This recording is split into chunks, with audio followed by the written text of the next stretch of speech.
అమెరికాలోని వర్జీనియాలో దుండగుడు జరిపిన కాల్పుల్లో గుజరాత్కు చెందిన తండ్రి కూతురు మరణించారు. 56 ఏళ్ల ప్రదీప్ పటేల్, ఆయన కూతురు 26 ఏళ్ల ఊర్మి పటేల్ వర్జీనియాలో డిపార్ట్మెంటల్ స్టోర్ నడుపుతున్నారు. ఈ స్టోర్ బయట రాత్రంతా ఆఫ్రో అమెరికన్ దుండగుడు జార్జ్ ప్రేజియర్ డెవన్ వార్టన్ మద్యం కోసం అసహనంతో తిరుగుతూ కనిపించాడు.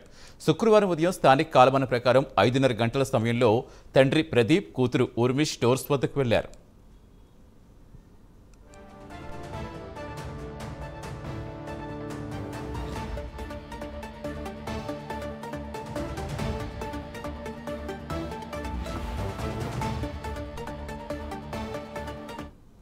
ఇద్దరు shop తెరుస్తుండగా George Frazier Devon Wharton వారితో ఘర్షణకు దిగాడు.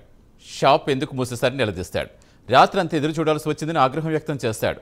ఈ క్రమంలో తన వద్ద ఉన్న తుపాకీతో తండ్రి ప్రదీప్ పటేల్, ఆయన కూతురు ఊర్మి పటేల్పై కాల్పులకు దిగాడు. ఈ ఘటనలో 2 బుల్లెట్లు దిగిన ప్రదీప్ అక్కడికక్కడే మరణించారు. ఆయన కూతురు ఊర్మి పటేల్కు 1 బుల్లెట్ తగిలింది. వెంటిలేటర్పై చికిత్స పొందుతూ ఊర్మి మరణించారు.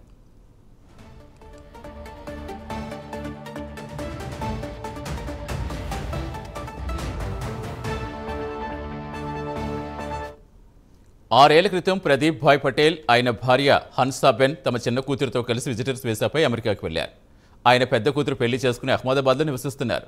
హత్యల గురించి తెలియగానే కూతురు, అల్లుడు అహ్మదాబాద్ నుంచి బయలుదేరి వెళ్లారు.